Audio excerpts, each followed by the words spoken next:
Hello Jitinder, could you please help me? Yes, my dear friend, how can I help you? I am having problem in two-way prepositions in German. Can you please explain me? No problem, my dear friend. I will explain you the two-way prepositions in German. That's why I'm here on the German Mentor. Let's go.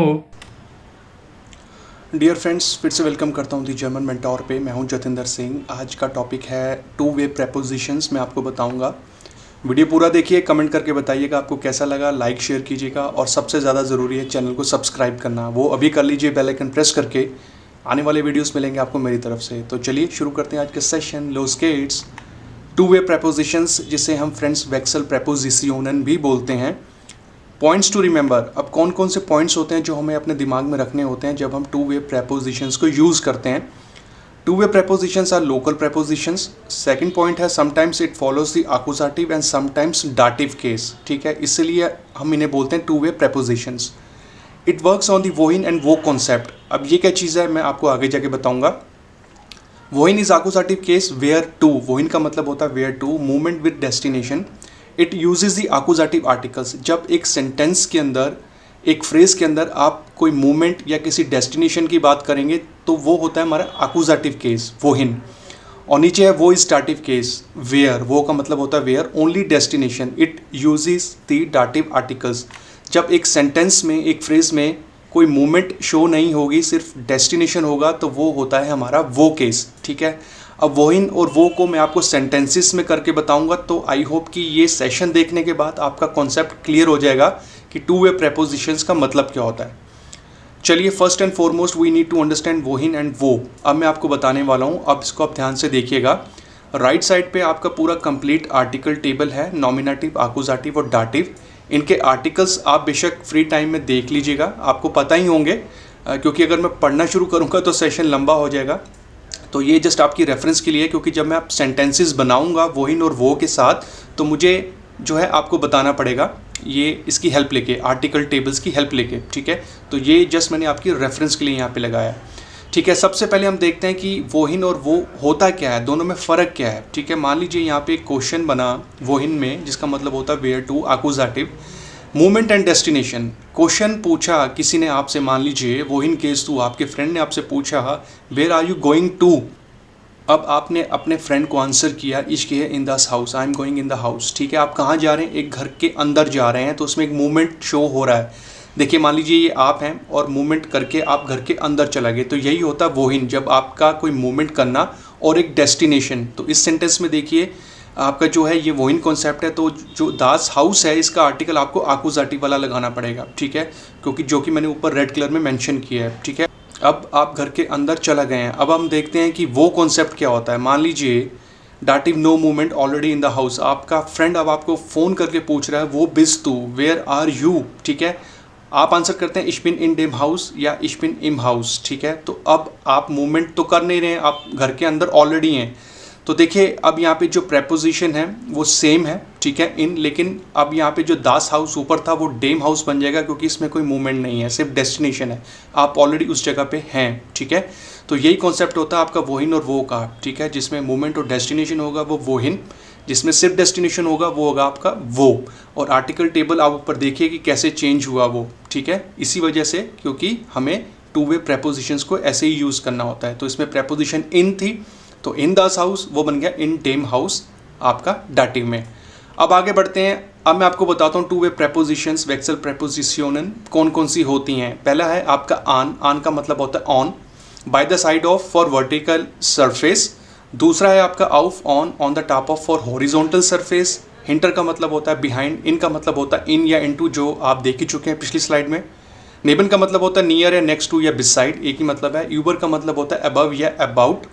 उंटर का मतलब होता है under. Four का मतलब होता है before या इन front of. और सुशन का मतलब होता है इन बिटवीन। अब ये सारी की सारी प्रेपोजिशंस को आप नोट कर लीजिए, लिख लीजिए, जैसा आपको ठीक लगे। यही होती हैं टू वे प्रेपोजिशंस। और यही प्रेपोजिशंस कभी आकुजाटिव बन जाती है, कभी डाटिव बन जाती हैं। तो मैं आपको एक एक प्रेपोजिशन को एग्जाम्पल्स के थ्रू करके बताऊंगा और आपको समझ में आ जाएगा। चलिए, अब मैं आपको कुछ डायग्राम के थ्रू समझाने की कोशिश करता हूँ, इससे आपको और अच्छे से क्लियर हो जाएगा। सबसे पहले इन। इनका मतलब होता है जब एक ऑब्जेक्ट दूसरे के अंदर है। ठीक है, इनसाइड। दूसरा है आपका आन। आन का मतलब होता है जब दो ऑब्जेक्ट आपस में जुड़े हुए हैं एक वर्टिकल पोजीशन पे, ठीक है। और थर्ड है आपका नेबन। नेबन का मतलब होता है एक ऑब्जेक्ट दूसरे ऑब्जेक्ट के बिल्कुल साइड बाय है लेकिन बीच में थोड़ा सा स्पेस है। फिर आपका आउफ। आउफ का मतलब होता है एक ऑब्जेक्ट दूसरे ऑब्जेक्ट के ऊपर रखा हुआ है, ठीक है, वो टच कर रहे हैं हॉरिजॉन्टल पोजीशन पे। फिर आपका यूबर। यूबर का होता है कि एक ऑब्जेक्ट दूसरे ऑब्जेक्ट के ऊपर है लेकिन बीच में स्पेस है। फिर है आपका उंटर, एक ऑब्जेक्ट दूसरे के नीचे है, उंटर। फिर है नीचे फोर। फोर का मतलब होता है एक ऑब्जेक्ट दूसरे के आगे है, इन फ्रंट ऑफ। और हिंटर इसका ऑपोजिट होता है एक ऑब्जेक्ट दूसरे ऑब्जेक्ट के पीछे है, ठीक है। स्विशन का मतलब होता है कि एक ऑब्जेक्ट दो अलग अलग ऑब्जेक्ट्स के बीच में है। तो ये प्रेपोजिशंस को मैंने ये डायग्राम के थ्रू समझाने की कोशिश की है ताकि जब आप सेंटेंसेस आगे देखेंगे तो आपको बड़े अच्छे से समझ में आ जाएगा। इस चीज़ को बेशक आप फ़ोटो ले लें या वीडियो को स्टॉप करके समझें, जैसा आपको ठीक लगे। तो ये अच्छा तरीका होता है टू वे प्रेपोजिशंस को समझने का, ठीक है। अब एक एक प्रेपोजिशंस को हम देखेंगे एग्जाम्पल्स के थ्रू। जो सबसे पहली प्रेपोजिशन थी इन, वो मैं कवर कर चुका हूँ, वो आपने देख लिया है। अब हम बाकी की प्रेपोजिशंस को देखेंगे। सबसे पहले on. On by the side of और वर्टिकल सरफेस, ठीक है। तो ये आर्टिकल टेबल मैंने आपकी रेफरेंस के लिए लगाया क्योंकि जब मैं सेंटेंस बनाऊंगा तो आप साथ के साथ कंपेयर करके देख सकते हैं। तो ऑन का मतलब होता है एक ऑब्जेक्ट दूसरे के साथ लग के वर्टिकल पोजीशन पे है, ठीक है। तो वो इन पहले हम देख लेते हैं जिसमें मूवमेंट और डेस्टिनेशन होता है। तो यहाँ पे मैंने एक फ्रेज लिखा, air hang the spilled on दीवार, ठीक है। वो एक पिक्चर को टांग रहा है, एक फोटो को टांग रहा है, कहाँ पर? दीवार के ऊपर। तो टांगना आपकी मूवमेंट होगी, ठीक है। और डेस्टिनेशन क्या है? दीवार। तो दीवार का आर्टिकल यहाँ पे ऑन दी वार्ड हो जाएगा क्योंकि अकुजाटिव है। ही Hanks a photo on the wall क्योंकि इसमें मूवमेंट और डेस्टिनेशन है, ठीक है। तो टांगना मूवमेंट और कहाँ पर? दीवार के ऊपर। तो ऑन आपकी प्रेपोजिशन है और डी वांड आपका हो गया अकुजाटिव नाउन और उसका आर्टिकल। देखिए अब हो गया वो केस, यानी कि ओनली डेस्टिनेशन। अब यहाँ पे क्वेश्चन बना वो इज द स्पिल्ड, वेयर इज द फोटो। अब फोटो है कहाँ पे? द स्पिल्ड हैंग्ड ऑन देयर वांड, the photo hangs on the wall, ठीक है। अब वो ऑलरेडी दीवार के ऊपर टंगी हुई है। तो यहाँ पे सेम प्रेपोजिशन के साथ हो जाएगा ऑन देयर वांड क्योंकि इसके अंदर जो है कोई मूवमेंट नहीं है, सिर्फ पोजिशन है।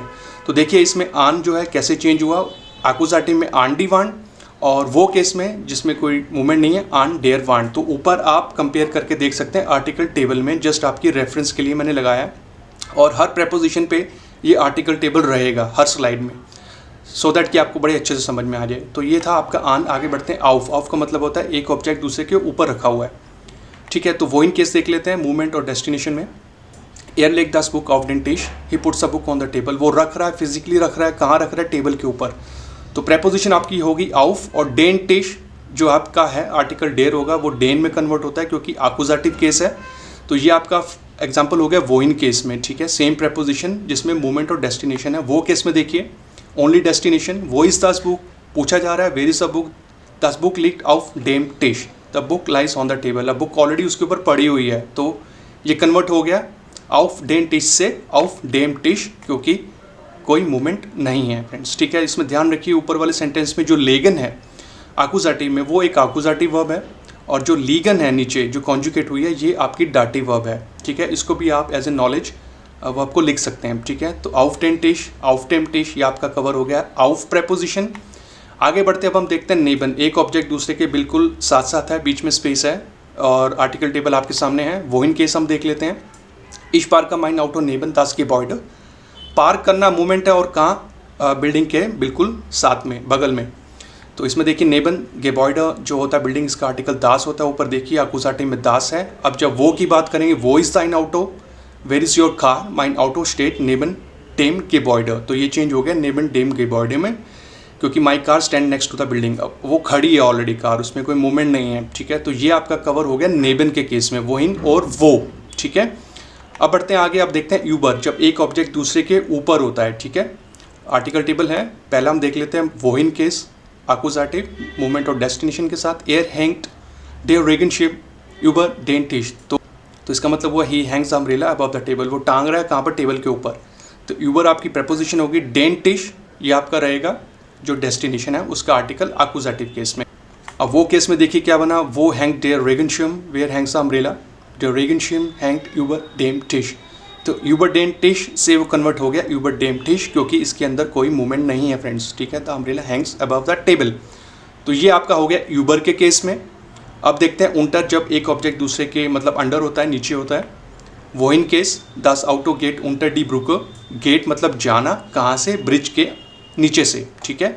तो unter आपकी preposition होगी, die Brücke आपका हो गया नाउन और उसका आर्टिकल डी रहेगा क्योंकि एक्यूजेटिव है, वोहिन है, और सेम वो के साथ बन जाएगा वो is das Auto, where is the car, das Auto ist unter der Brücke। इसमें कोई मोमेंट कोई शो नहीं हो रहा है तो unter der Brücke हो जाएगा डाटिव केस में, जो डी से कन्वर्ट हो गया डेर में, और जो नाउन है आपका वो सेम रहेगा, Brücke, the car is under the bridge. तो ये आपका हो गया वोहिन और वो आपकी preposition unter के साथ। अब देखिए फोर के साथ क्या हुआ, Die Kinder spielen vor die Schule, the children are playing in front of the school। तो playing खेलना एक मूवमेंट है, कहाँ, in front of the school, तो फॉर डी शूल। और वो केस में क्या बन जाएगा, वो जिन डी किंडर स्टेन फॉर देयर शूल, वो खड़े हैं लेकिन कोई मूवमेंट नहीं है, कुछ खेल नहीं रहे हैं, the children standing in front of the school. तो वो जो फॉर डी शूल था वो कन्वर्ट हो गया आपका फॉर देयर शूल। और आर्टिकल टेबल आपके साथ साथ आप देखते जाइएगा, और प्रेपोजिशंस की जो है मैंने स्क्रीनशॉट ऊपर लगा रखे हैं कॉर्नर में, जस्ट आपको और साथ के साथ समझ आता रहे। चलिए फ्रेंड्स अगली देखते हैं हम हिंटर का मतलब होता है बिहाइंड। अब इसमें हम एग्जांपल देखते हैं, वो इन केस में वेयर टू डेयर मान लॉफ्ट हिंटर डेन बूस, the man is running behind the bus. तो रनिंग है तो वो मूवमेंट है कहाँ, बस के पीछे से, ठीक है। तो हिंटर डेन बूस हो जाएगा क्योंकि बूस का आर्टिकल जो होता है डेयर होता है, एक्यूजेटिव है तो वो कन्वर्ट हो जाएगा डेन में। वो केस में क्या हुआ, वो इज डेयर मान, वेयर इज़ द मैन, डेयर मान स्टेट हिंटर डेम बूस। अब वो खड़ा है लेकिन कोई मूवमेंट नहीं कर रहा है, the man stands behind the bus. तो वही प्रेपोजिशन के साथ डेन बूस कन्वर्ट हो गया आपका डेम बूस में। तो फ्रेंड्स ये हो गया आपका हिंटर बिहाइंड, ठीक है। अब फ्रेंड आज की लास्ट प्रेपोजिशन हम देख लेते हैं, स्विशन, जिसका मतलब होता है दो ऑब्जेक्ट्स के बीच में एक ऑब्जेक्ट, ठीक है, इन बिटवीन। तो वो इन केस में वेयर टू एयर लीक डेयर कूली स्विशन डी बिल्डर। अब ये मैंने प्लूराल के केस में बनाया फ्रेंड्स, ठीक है। He puts a pen between the photos, ठीक है। तो बिल्डर है, ये अपने आप में प्लूराल है, और दूसरा जो है आपका वो आपका हो गया ओनली डेस्टिनेशन। वो इज डेयर कूली, वेयर इज द पेन, डेयर कूली लेक्ट स्विशन डेन बिल्डन, the pen lies between the photos. अच्छा फ्रेंड्स अब मैं आपको एक चीज़ और बता देता हूँ कि इस वाले केस में जो प्लूराल के केस में मैंने बनाया है स्विशन डेन बिल्डन, ठीक है। तो आपका जो नाउन है डाटिव केस के अंदर क्या होता है कि जब आप प्लूराल के अंदर बनाते हैं तो नाउन के पीछे भी एन आपको एक्स्ट्रा लगाना पड़ता है। तो मैंने बिल्डन में आप देखिए एन एक्स्ट्रा लगा रखा है, ठीक है। तो ये आपका एग्जांपल हो गया स्विशन के केस में फ्रेंड्स, ठीक है। तो ये सारी की सारी प्रेपोजिशंस हो गई। ये था आज का सेशन जो मैंने एक एक प्रेपोजिशन को आपको बताया, वो और वोहिन कॉन्सेप्ट के साथ साथ में फ़ोटोज़ भी थी आपकी बेटर अंडरस्टैंडिंग के लिए। कमेंट करके बताइएगा आपको ये सेशन कैसा लगा, और इसके अलावा आप कोई और भी चीज़ सीखना चाहते हैं, ठीक है, कोई कॉन्सेप्ट है जो आपको समझ में नहीं आता, तो आप मुझे कमेंट करिएगा। मैं वेट करता हूँ आपके कमेंट्स का, मैं उस चीज़ के ऊपर भी अलग से वीडियो बनाऊँगा। जितना ज़्यादा आप कमेंट करेंगे तो मुझे भी पता रहेगा कि आप लोग वीडियोस देख रहे हैं फ्रेंड्स, ठीक है। तो ये था आज का सेशन। लास्ट में आपसे बोलूँगा थैंक यू वेरी मच, आपने वीडियो पूरा देखा समझा। लाइक कमेंट शेयर और सब्सक्राइब कर दीजिए फ्रेंड्स, और जमन पढ़ते रहिए सिर्फ इसी चैनल पे मेरे साथ। मैं हूं जतिंदर सिंह, जल्दी मिलूंगा एक नई ग्रामर टॉपिक के साथ। अपना ध्यान रखिए, सेफ रहिए, और अपने से बड़ों और पेरेंट्स की रिस्पेक्ट कीजिएगा फ्रेंड्स, ठीक है। जल्दी मिलेंगे, बिस्पार, चूस, आउविडेसेन, चाओ चाओ।